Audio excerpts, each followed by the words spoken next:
Olá, está no ar mais uma edição do programa original. Hoje é quarta-feira, dia 25 de janeiro. Vamos começar de uma maneira diferente, porque os telespectadores da Baixada, as pessoas que nos acompanham, principalmente lá em Nova Iguaçu, o incêndio começou por volta de 11h30. Os telespectadores começaram a nos enviar vídeo, áudio. Tem um áudio aí com os vídeos. Vamos colocar e depois eu vou passando as novas informações. Beth, o fogo começou no Shopping Now, no centro de Nova Iguaçu, no 5º andar. Falaram que foi lá na cozinha, não sei. Pessoas inicialmente ficou presas no estoque. O prédio já caiu com fogo, já pegou fogo, já acabou com toda uma galeria que tinha do lado do Shopping Now. E a loja americana já começou a pegar fogo também. E os bombeiros não estão fazendo nada porque não tem água em Nova Iguaçu, tá bom?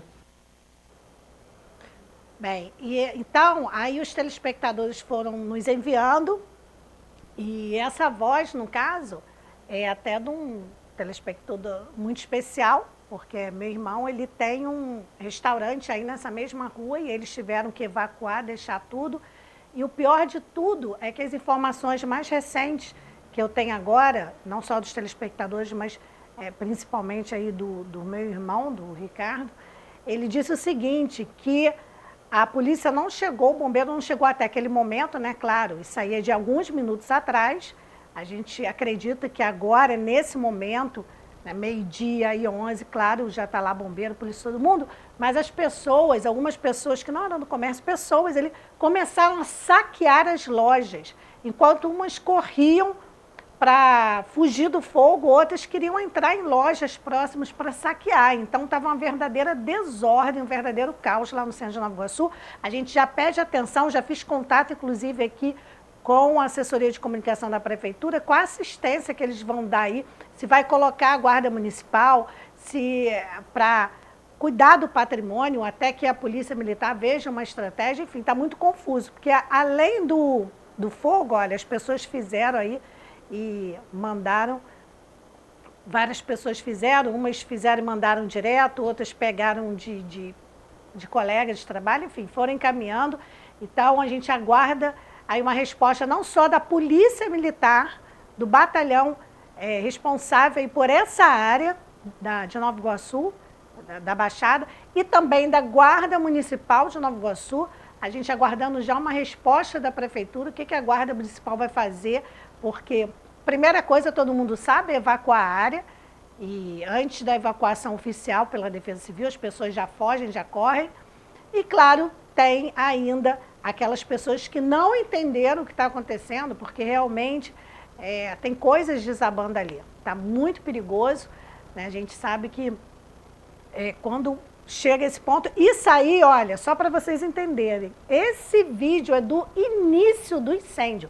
Nesse momento, ao vivo, eu não tenho um vídeo, porque isso aí já tem alguns minutos, né? Já tem basicamente aí meia hora. Depois a coisa ficou muito pior, segundo as informações aqui, parece que o prédio até já desabou. Daqui a pouco nós vamos ter outras imagens, acredito eu, ou não, né? Porque eu até falei para as pessoas, não tentem ficar próximos para pegar a imagem, deixa isso para lá. Depois a gente vai ter imagem oficial aí, mas o fogo realmente alastrou de uma tal maneira, e o que a gente espera é que as pessoas se cuidem, porque a gente sabe que as labaredas não respeitam ninguém, né? Vai que vai embora.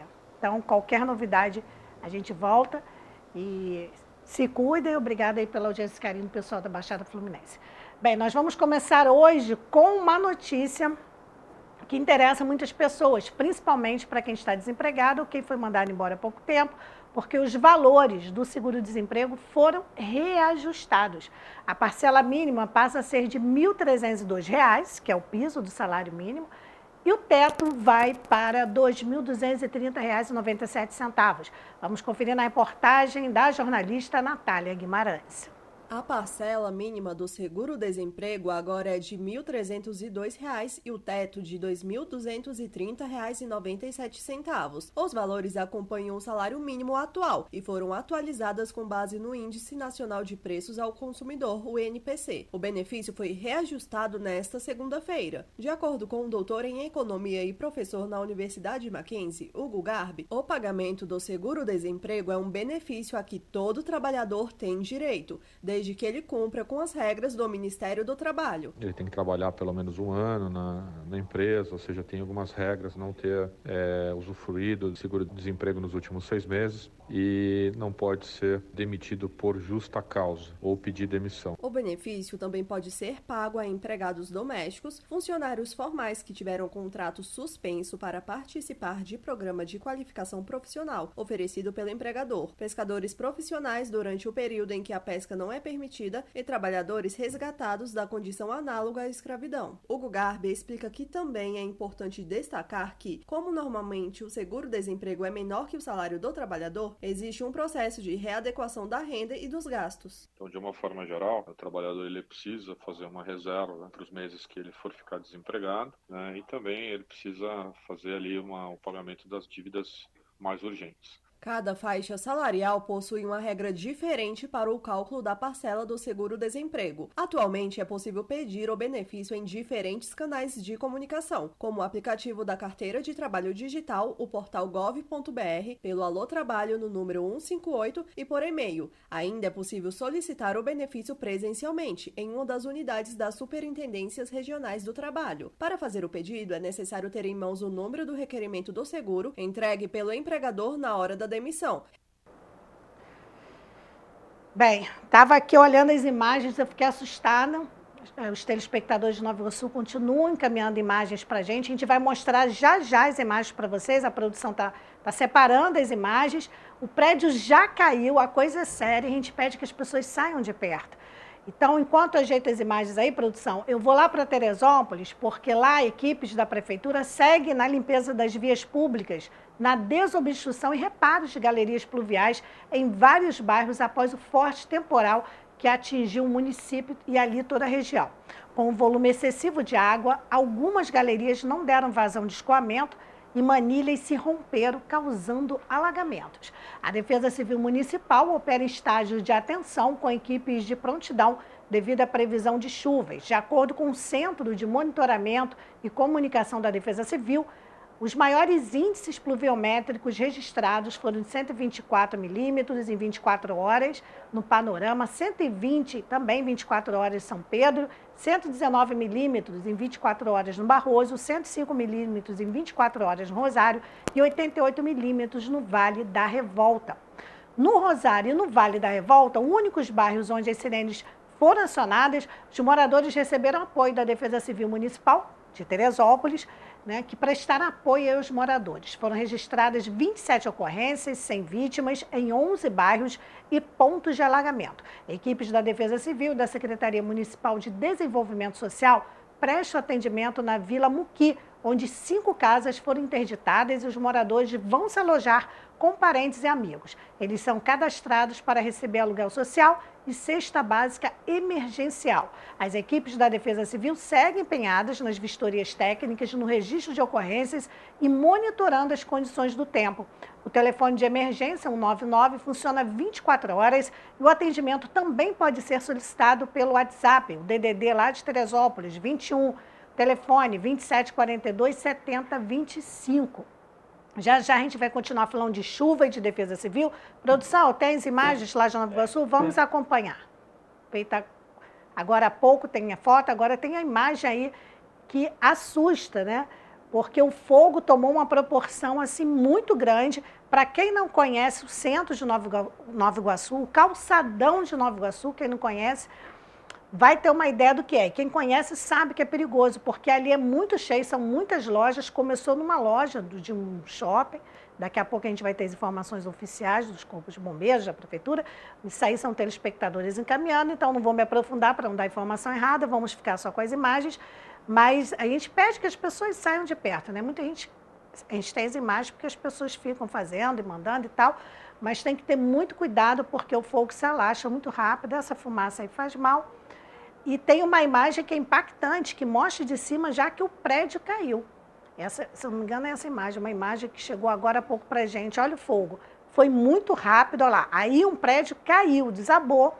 E até agora a gente não tem informação oficial se as pessoas conseguiram sair antes de desabar. Acredito que sim, né? Espero que sim.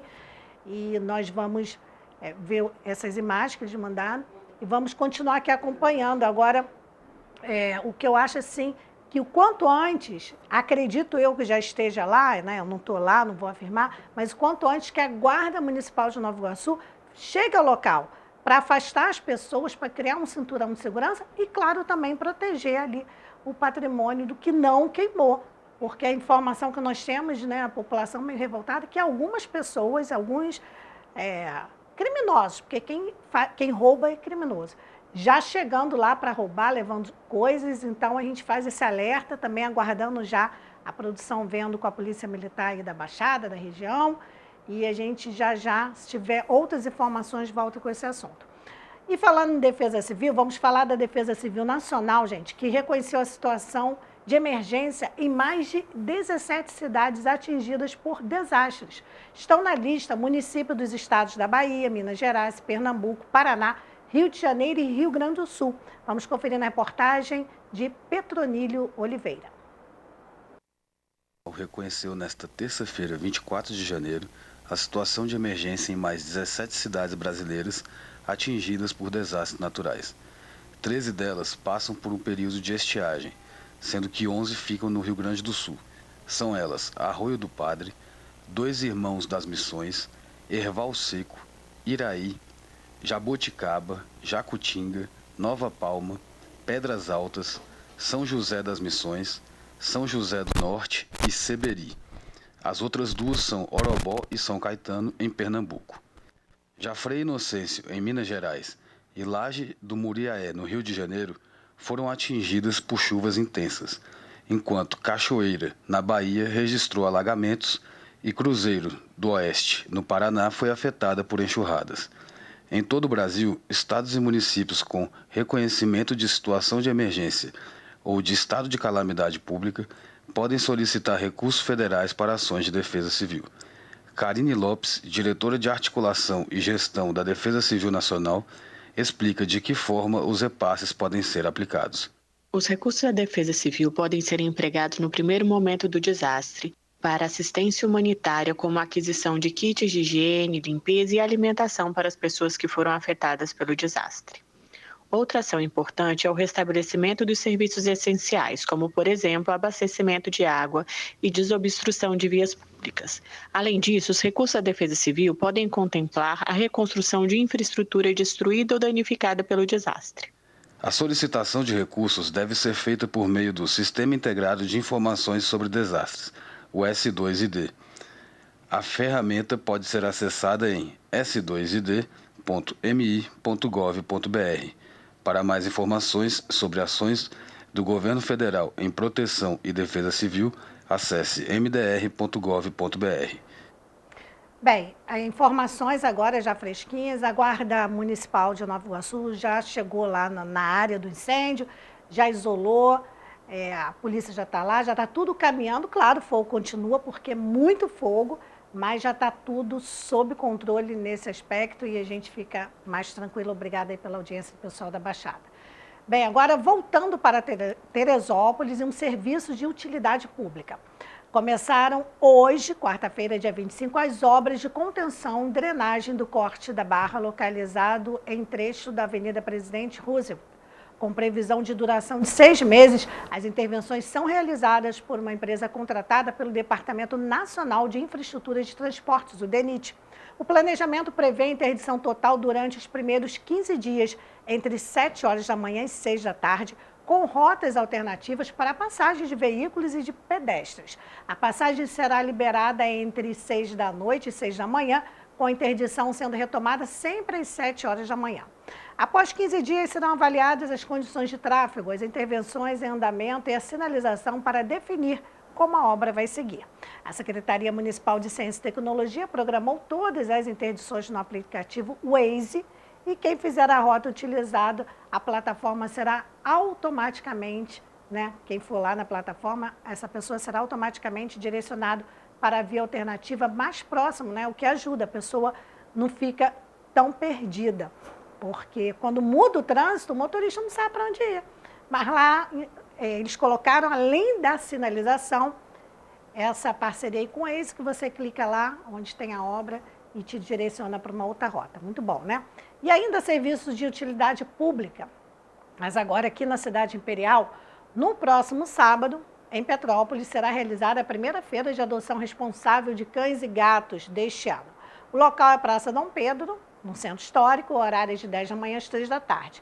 A feira é uma iniciativa da Coordenadoria de Bem-Estar Animal, em parceria com as ONGs Dogs Heaven, GAPA, Cão Amor, Amor Vira-Lata e Irmão Animal. São ONGs sérias, né? Que bom que tirou aí um ser suspeito do circuito. Glória a Deus. Bem, vamos voltar lá para Teresópolis, que tem adoção de cães também. No próximo sábado também, dia 28, será realizada a feira de adoção da Copibeia, lá no município de Teresópolis. Os interessados assinam um termo de responsabilidade e podem levar o cachorro na hora, né? O cãozinho. O objetivo é dar oportunidade para que os animais sejam adotados e cuidados por tutores responsáveis, abrindo vaga para abrigar temporariamente outros cães resgatados de situação de abandono e de maus tratos. Bem, o contato da Copibeia pode ser feito pelo e-mail. Nós temos até as fotos das crianças que adotaram, né? Teve adoção na última feira. Teve 13 adoções na última feira. O contato da Copibeia lá pode ser feito pelo e-mail copibeia, esse P é mudo, COPBEA, @teresópolis.rj.gov.br. As denúncias e pedidos de fiscalização podem ser encaminhados à Ouvidoria Geral do município, pelos telefones 162 e, claro, o 21, que é o DDD de lá, 2742 5074, e tem ainda o WhatsApp, que é o 21 98126 4038, e ainda pelo e-mail ouvidoria@teresópolis.rj.gov.br e também pelo aplicativo e-ouve. Todas as denúncias serão encaminhadas à Coordenadoria de Proteção e Bem-Estar Animal. Bem, o que é necessário para formalizar a adoção? Ser maior de 18 anos, apresentar original e cópia do RG e comprovante de residência, responder questionário e passar por uma entrevista com a equipe da Copibeia, assinar termo de posse responsável, levar caixas de transporte, coleira e guia adequados ao perfil do animal. Isso é importantíssimo, gente.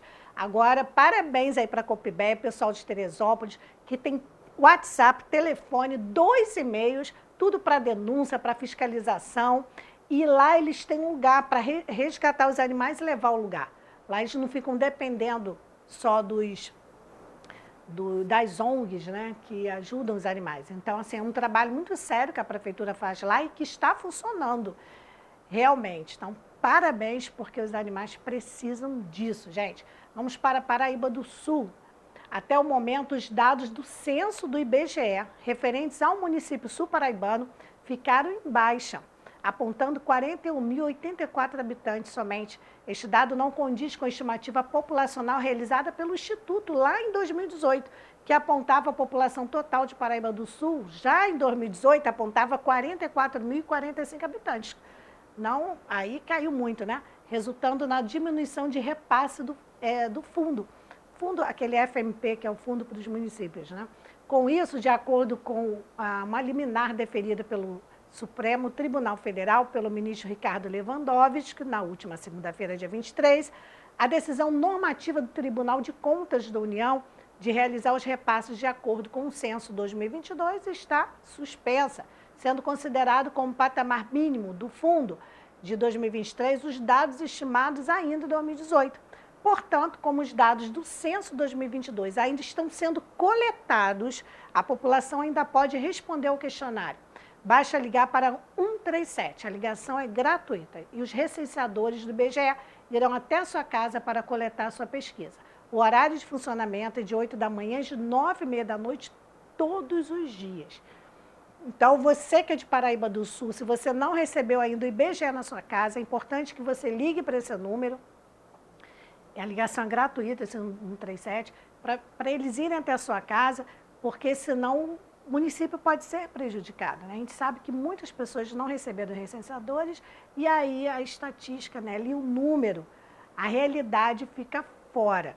Então tem que responder o questionário, isso é importantíssimo. É um estudo que afeta várias áreas, inclusive até a própria economia da cidade.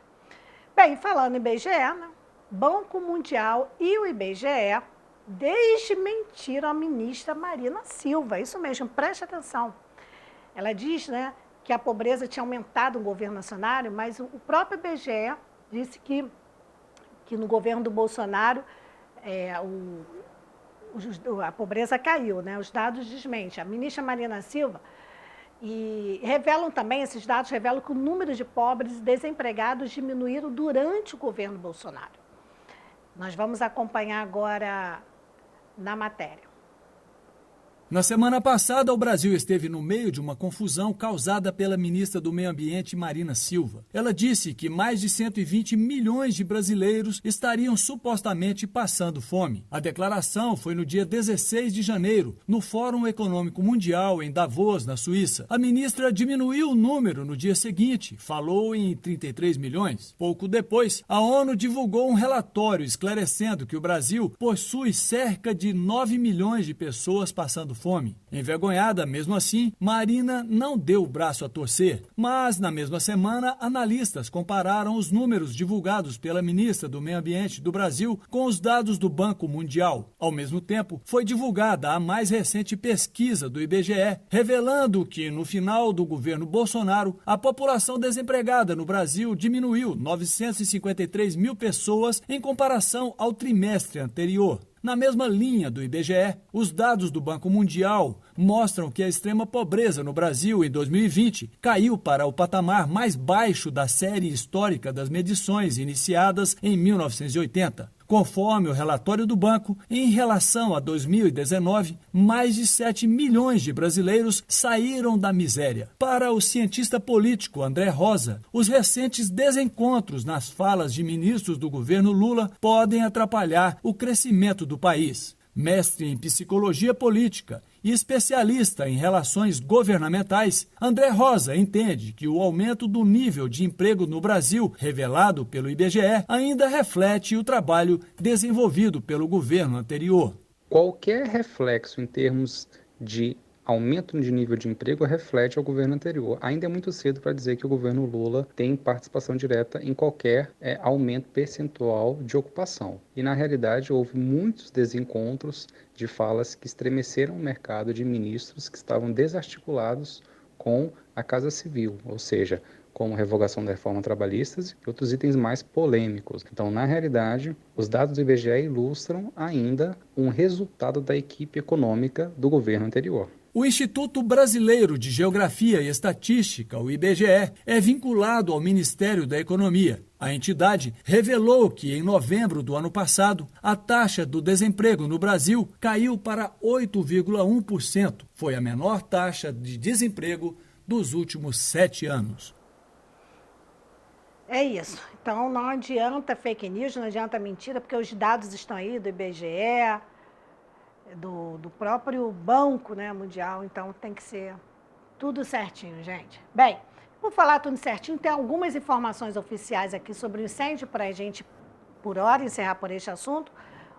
Os bombeiros, na verdade, eles foram acionados por volta de 8h45 da manhã de hoje, quarta-feira, para combater o incêndio de grande proporção num prédio comercial, um mini shopping lá no centro de Nova Iguaçu, lá no Calçadão, próxima à estação da Supervia, estação de trem que tem lá. Até agora, gente, nesse momento que eu estou falando, o fogo ainda não foi controlado, não. Eles estão lá, mas assim, controlado não está, não, tá? O fogo foi na Avenida Marechal Floriano Peixoto, né, porque ainda está lá, e atingiu a galeria comercial conhecida como Shopnol, essa galeria conhecida. Esse estabelecimento abre às 9 horas. Mas como o fogo começou já, os bombeiros já foram acionados 15 para as 9, né, 8h45, aí isso que foi a sorte, porque foi Deus, né? As pessoas nem chegaram a entrar para o trabalho, aí deu tudo certo. 4 pessoas precisaram de atendimento médico, mas foi por nervosismo. Ninguém foi queimado, não, tá? e algumas inalaram fumaça, mas todas já passam bem. E por volta aí de 10h30 da manhã, parte do prédio começou a desabar, a parte metálica do topo lá do edifício, né, onde o fogo começou, cedeu, e por causa dos riscos de novos desabamentos, toda a rua foi interditada para o trabalho do Corpo de Bombeiros. São as informações que a gente tem. Então, toda a área lá isolada, a Guarda Municipal já está lá já há um tempo, o bombeiro controlando. Então, enfim, está tudo sob controle e, graças a Deus, não tem assim, nenhuma vítima. Tem aquelas pessoas que ficaram nervosas e precisaram de atendimento, algumas inalaram um pouco de fumaça, mas assim, devido à grande proporção do incêndio, basicamente, nem teve vítima, então isso já é benção, né? Vamos para um breve intervalo e a gente volta já já, porque tem muito mais, o programa está apenas começando.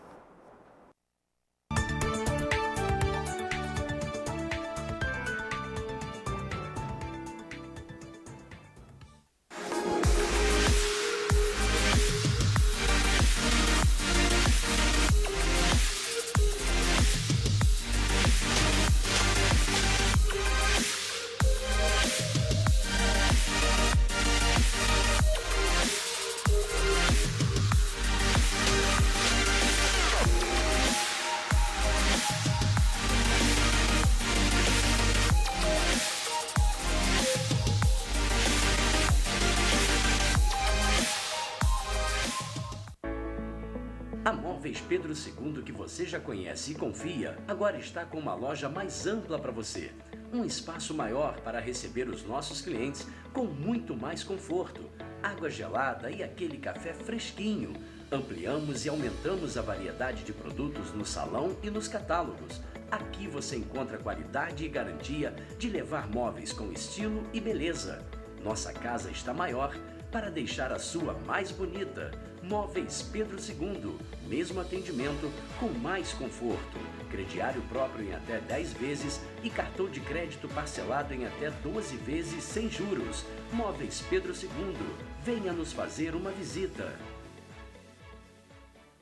Feirinha de Itaipava, sua melhor opção na Serra. Roupas femininas, masculinas e infanto-juvenil, calçados e acessórios, roupas íntimas e muito mais. São 390 estandes esperando por você. Estacionamento grátis com 2.000 vagas. Restaurante, espaço para lanche com petiscos, salgados e bebidas, banheiros e fraldário grátis. BR 040, quilômetro 63, Petrópolis. Aberto ao público sextas, das 10 às 18 horas, sábados, domingos e feriados, das 10 às 19 horas. Feirinha de Itaipava, tudo o que você precisa num só lugar.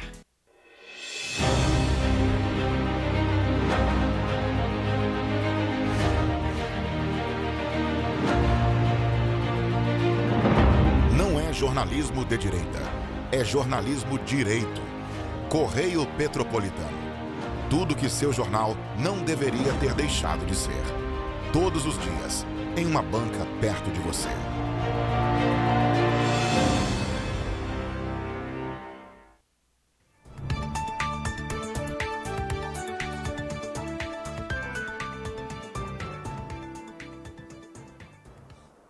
Voltamos, continuamos ao vivo nesta quarta-feira, 25 de janeiro. Agora a gente vai falar do queridinho do Brasil, que é o café. Isso mesmo, né? Quem não gosta de um cafezinho? Bem, o clima e a economia pressionam o preço, né? Mas o setor se mantém positivo e projeta uma produção de 54.940.000 sacas de café. Vamos conferir na reportagem de Landara Lima. Os problemas climáticos dos últimos anos, a incerteza em relação ao tamanho da produção de café e os desafios econômicos têm gerado debates sobre a cultura do produto. Mas apesar das preocupações com o que virá pela frente e dos atuais preços do café para o consumidor final, o setor se mantém otimista. Para o presidente do Conselho Nacional do Café, Silas Brasileiro, a alta do preço do café para o consumidor foi causado pelo aumento da matéria-prima do café para a indústria. Nós tivemos uma condição climática muito adversa na safra 21-22, onde nós tivemos chuvas de granizo, tivemos geadas, tivemos secas prolongadas, então isso diminuiu a nossa produção de café. Consequentemente, também tivemos um aumento muito forte em relação aos insumos para produzir café. Isso levou a um aumento da matéria-prima para as indústrias de torrado e moído. Segundo o diretor de Relações Institucionais da Associação Brasileira da Indústria de Café Solúvel, Aguinaldo Lima, os efeitos da pandemia também contribuíram para o aumento do preço do grão. Nós tivemos na pandemia um favorável, não foi só no Brasil, foi no mundo todo. Foi até por isso que os preços subiram bastante, porque a demanda acabou sendo maior do que a oferta. Esse ano de 2022 a gente já percebeu uma estabilidade de crescimento, tanto é que o Brasil caiu as exportações, mas teve um faturamento recorde em função exatamente dos preços altos. Para o presidente do Conselho dos Exportadores do Café do Brasil, Márcio Ferreira, apesar do momento frágil da economia brasileira e da economia mundial, as perspectivas para o café continuam boas. Os níveis de negociação da Bolsa, eles caíram relativamente, até razoavelmente, em relação até setembro do ano passado, então as perspectivas são boas, apesar das dificuldades econômicas com juros altos, recessão, eventual queda de consumo que se fala, mas no café, normalmente, mesmo nos momentos de crise, o consumo ele se mantém uma tendência de alta, subindo gradativamente, como ocorre todos os anos. Segundo dados do primeiro levantamento da safra de café 2023, divulgado pela Companhia Nacional de Abastecimento, a CONAB, a previsão inicial para 2023 sinaliza uma produção 7,9% superior à colhida em 2022, que fechou em 50,9 milhões de sacas. Para 2023, a Conab aponta para uma produção de 54,94 milhões de sacas de café.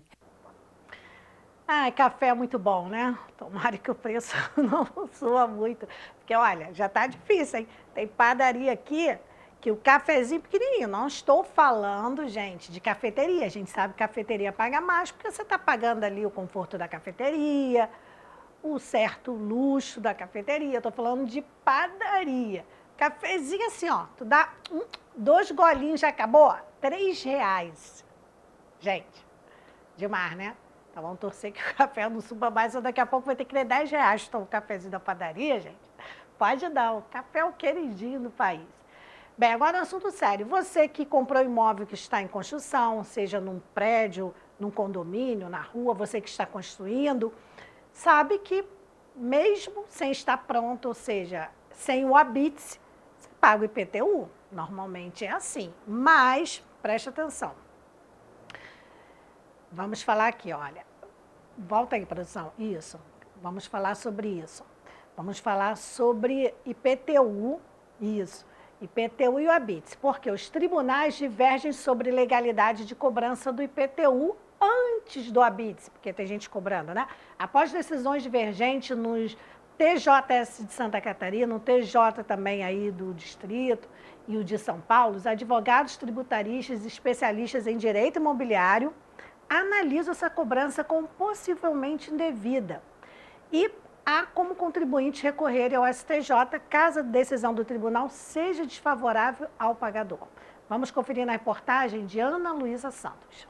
Não há consenso sobre a cobrança do Imposto Predial e Territorial Urbano, IPTU, antes da expedição do habite, documento com finalidade de atestar a regularidade e conclusão de uma obra. Esse fato pode ser observado em decisões divergentes entre os tribunais de justiça do país. Enquanto os tribunais de justiça de Santa Catarina e do Distrito Federal proferiram decisões favoráveis aos contribuintes, o Tribunal de Justiça de São Paulo não tem o mesmo entendimento sobre o tema. Renato Gomes, advogado tributarista, explica que o cálculo do IPTU leva em consideração não somente o terreno, mas também a edificação que se faz sobre a propriedade, o que aumenta o valor do tributo a ser pago após a conclusão da obra. Por isso, o não consenso sobre a cobrança, pois de um lado o contribuinte ainda não tem a edificação pronta e por outro lado o órgão municipal ou distrital entende que a cobrança já pode ser realizada pela construção em andamento e não só pelo terreno. Esse argumento da prefeitura de que o contribuinte ele pode então demorar e é culpa dele, por assim dizer, o fato dele não preencher os requisitos necessários para a obtenção do habite. E isso impede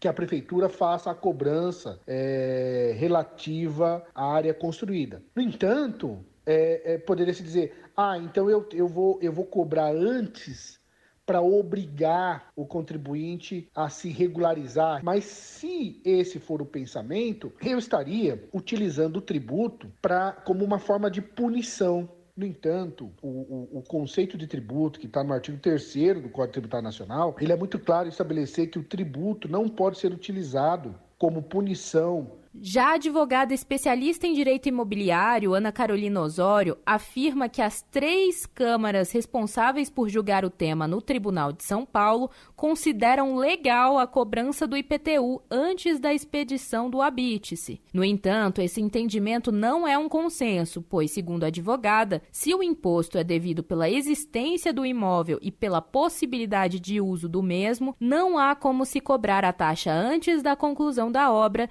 que é atestada com a expedição do habite-se. A divergência de entendimento sobre determinado assunto entre tribunais representa uma grande insegurança jurídica. Afinal, situações idênticas são julgadas de maneira diversa pelo mero fato de que os imóveis se localizam em diferentes municípios. Ana Carolina Osório ainda observa que é importante que esses casos sejam levados ao Superior Tribunal de Justiça, o STJ, justamente por não haver consenso sobre o tema, para que assim o órgão decida de maneira definitiva se o IPTU pode ser cobrado ou não antes da expedição do habite-se.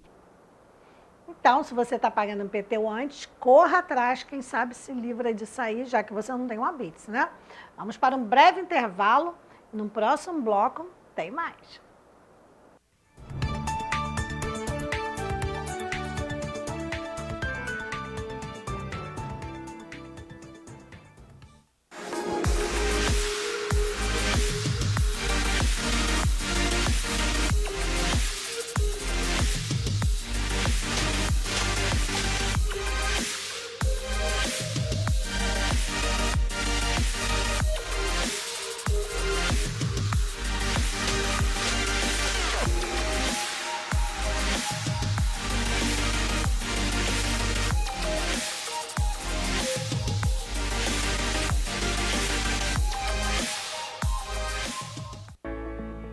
A Móveis Pedro II, que você já conhece e confia, agora está com uma loja mais ampla para você. Um espaço maior para receber os nossos clientes com muito mais conforto, água gelada e aquele café fresquinho. Ampliamos e aumentamos a variedade de produtos no salão e nos catálogos. Aqui você encontra qualidade e garantia de levar móveis com estilo e beleza. Nossa casa está maior para deixar a sua mais bonita. Móveis Pedro II, mesmo atendimento com mais conforto.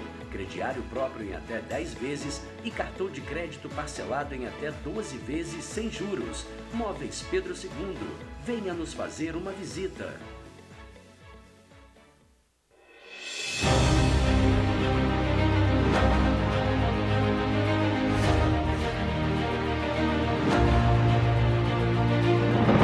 Não é jornalismo de direita. É jornalismo direito. Correio Petropolitano.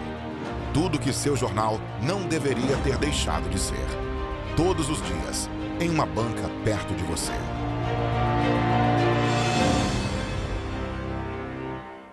Feirinha de Itaipava, sua melhor opção na Serra. Roupas femininas, masculinas e infanto-juvenil, calçados e acessórios, roupas íntimas e muito mais. São 390 estandes esperando por você. Estacionamento grátis com 2.000 vagas. Restaurante, espaço para lanche com petiscos, salgados e bebidas, banheiros e fraldário grátis. BR-040, quilômetro 63, Petrópolis. Aberta ao público sextas, das 10 às 18 horas, sábados, domingos e feriados, das 10 às 19 horas. Feirinha de Itaipava, tudo o que você precisa num só lugar.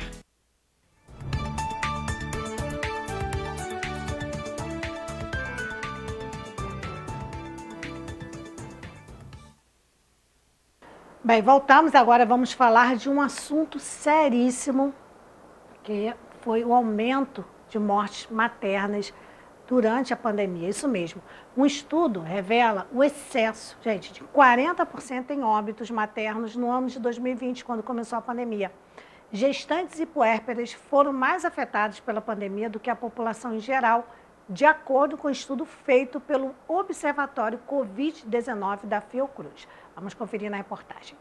Em 2020, houve um excesso de mortes maternas de 40% em relação a anos anteriores. É o que aponta um estudo feito pelo Observatório Covid-19 Fiocruz. Por causa da pandemia, houve aumento da mortalidade entre a população em geral, mas o excedente de morte entre as gestantes e puérperas foi ainda maior, 14% acima do registrado nos demais grupos. O pesquisador Rafael Guimarães destaca que o quadro aponta para uma necessidade de maior atenção às mulheres gestantes e puérperas. O excesso de mortes maternas no Brasil em 2020, primeiro ano da pandemia por Covid-19, foi de 40%. Esse excesso de mortalidade para esse subgrupo ele é maior do que o excesso de mortalidade geral, que também já foi identificado no estudo anterior do nosso grupo. O excesso de mortalidade geral no Brasil, em 2020, foi de 19% e de mortalidade materna 40%, o que significa dizer que a Covid-19 ela penalizou mais as gestantes e as puérperas do que a população em geral. E por isso é um grupo específico que requer atenção prioritária e a organização de estratégias de intervenção e de prática assistencial diferenciadas para que a gente possa reverter essa situação de iniquidade que permeia grupos sociais distintos. O pesquisador também explica que a porcentagem de mortes maternas tem uma ligação com a Covid-19, mas não necessariamente de forma direta. Nem todas essas mulheres que morreram em excesso morreram por Covid, mas a Covid criou uma certa desorganização da rede assistencial e que acabou prejudicando o acesso dessas mulheres, principalmente as gestantes, a um pré-natal e parto de qualidade, e a um acesso oportuno a esse tipo de assistência. Essa dificuldade de acesso penalizou mulheres mais vulneráveis, principalmente mulheres pretas e pardas, mulheres que vivem em comunidade rural e mulheres que tiveram seu atendimento fora de município, o que ratifica a ideia de que a rede assistencial estava despreparada para atender a esse fluxo em situação de pandemia. Rafael explica ainda que as mulheres que conseguiram atendimento tiveram maior chance de internação e CTI e também de uso de ventilação mecânica invasiva. Ou seja, a rede de saúde procurou atender de forma mais intervencionista essas mulheres para poupá-las logo no início da manifestação dos sintomas mais graves da Covid-19. Sério isso, né? Vamos continuar falando de maternidade agora de uma outra maneira.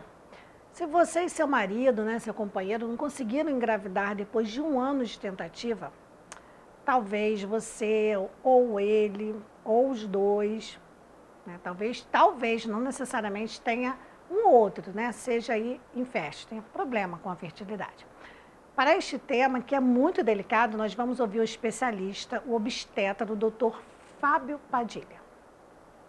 O que é infertilidade? Infertilidade é o termo usado em medicina para definir a dificuldade de um casal em engravidar. Se o casal está tentando engravidar há mais de 1 ano e a mulher tem menos de 35 anos, então consideramos que esse casal tem um diagnóstico de infertilidade. Se a mulher tem mais de 35 anos, então o tempo de espera cai para 6 meses. Quando falamos que um casal é infértil, isso significa que eles têm dificuldade em engravidar e não impossibilidade de gravidez. A infertilidade é um problema muito mais comum do que as pessoas imaginam. Aproximadamente 15% dos casais vão ter diagnóstico de infertilidade. 30% dos casais com diagnóstico de infertilidade terão causas relacionadas à mulher. 30% dos casais terão causas relacionadas ao homem. 30% dos casais terão casos relacionados aos dois. E 10% dos casos de infertilidade a gente não consegue definir a causa.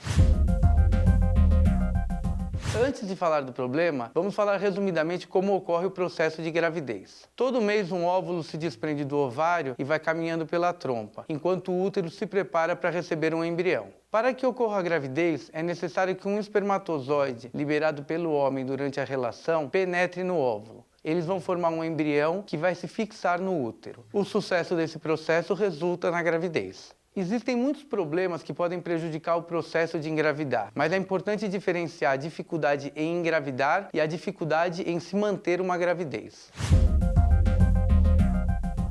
Se você e seu parceiro não conseguiram engravidar após 1 ano de tentativa, então dizemos que vocês são um casal com diagnóstico de infertilidade. E nesse caso, tanto o homem quanto a mulher devem passar por uma avaliação clínica e fazer exames laboratoriais. Se você não está conseguindo engravidar, o que você deve saber que pode estar relacionado a uma causa feminina? Antes de mais nada, é importante entender que a idade da mulher tem uma relação importantíssima com a fertilidade do casal, porque a idade da mulher tem relação com a qualidade e com a quantidade dos óvulos dela. Os óvulos vão perdendo a capacidade reprodutiva com o avanço da idade da mulher. Após os 35 anos, essa perca acaba sendo muito mais acelerada, até o ponto onde a mulher perde totalmente a capacidade reprodutiva dela, o que acontece um pouco antes dela entrar na menopausa. Você já teve alguma doença sexualmente transmissível? Essas doenças podem causar aderências na trompa, dificultando o caminho do espermatozoide até o óvulo. Como é seu ciclo menstrual? É muito irregular? O intervalo entre as menstruações é muito diferente? Ciclos muito irregulares podem indicar alterações hormonais nas mulheres, que podem causar dificuldade para engravidar. Você tem dor no pé da barriga? Ela piora na menstruação? Você pode ter endometriose, que é um outro fator que pode atrapalhar a fertilidade da mulher. Como são seus hábitos? Você fuma? Você bebe? Você come bem? Faz atividade física? Os seus hábitos podem influenciar muito na sua fertilidade. E é uma informação importante para ser passada para o seu médico. Por outro lado, se você já ficou grávida, se teve atraso menstrual, fez exame de urina ou sangue, ou mesmo ultrassonografia que confirmou, e não conseguiu manter a gravidez, o seu caso pode não ser de infertilidade, e sim relacionado a uma gravidez que não evolui, ou um aborto. Pequenas alterações na formação do embrião causam aborto, e elas são relativamente comuns. Por isso que aproximadamente 15% de toda gestação, ou 1 em cada 7, acaba não evoluindo até o final. É por isso também que aproximadamente 50% das mulheres vai viver uma experiência de aborto na vida. Se você viveu a experiência de até 2 abortos na vida, isso não é considerado uma doença. A gente considera doença a partir da 3ª experiência de aborto. Nesse caso, você passaria a ter o diagnóstico de aborto de repetição. E tanto a mulher quanto o homem devem ser investigados em relação a isso. As principais causas de aborto de repetição estão relacionadas a alterações de coagulação, alterações imunológicas, alterações hormonais, alterações do sistema reprodutivo e até mesmo alterações genéticas do casal. Portanto, se você está tentando engravidar há mais de 1 ano e é uma mulher com menos de 35 anos, ou está tentando engravidar há mais de 6 meses e é uma mulher com mais de 35 anos, é hora de procurar um especialista em reprodução humana. Se você consegue engravidar, mas já teve 3 ou mais abortos iniciais, é importante procurar o ginecologista. Muito obrigada, doutor. Muito esclarecedor mesmo. Espero que tenha te ajudado. Bem, programa original desta quarta-feira termina aqui. Obrigada pela audiência, pelo carinho, pessoal da Baixada Fluminense, que tudo dê certo aí, que tudo se resolva. Já recebemos a resposta da Prefeitura de Nova Iguaçu, Defesa Civil lá, Guarda, tudo caminhando, Corpo de Bombeiros. E a gente torce que termine bem, né, depois disso tudo. Fique agora com a programação da TVC, venham direto da redação, logo depois Correio Petropolitano em Debate. A gente volta amanhã, se Deus quiser, se Ele assim permitir. Até lá.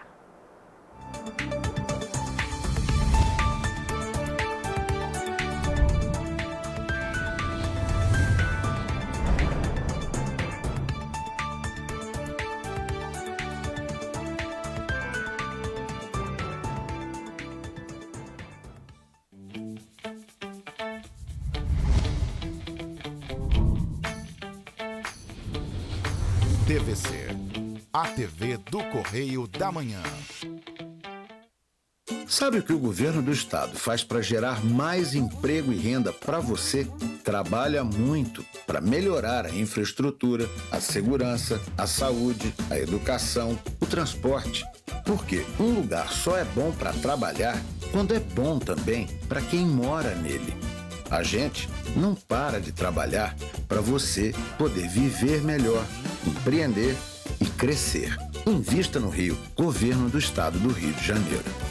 Feirinha de Itaipava, sua melhor opção na Serra. Roupas femininas, masculinas e infanto-juvenil, calçados e acessórios, roupas íntimas e muito mais. São 390 estandes esperando por você. Estacionamento grátis com 2.000 vagas. Restaurante, espaço para lanche com petiscos, salgados e bebidas, banheiros e fraldário grátis. BR 040, quilômetro 63, Petrópolis.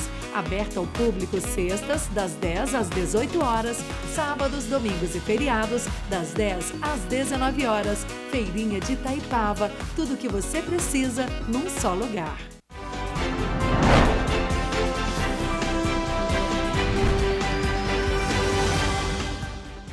Olá, meu nome é Tassiana Ferrante e eu convido você a assistir de segunda a sábado, sempre às 6h30 da noite, o jornal Correio Petropolitano na TV. Aqui você encontra as principais notícias de Petrópolis, Nova Friburgo, Teresópolis, Três Rios, Pati de Alferes e Paraíba do Sul. Todas as informações você também pode acessar nas redes sociais da TV Correio da Manhã.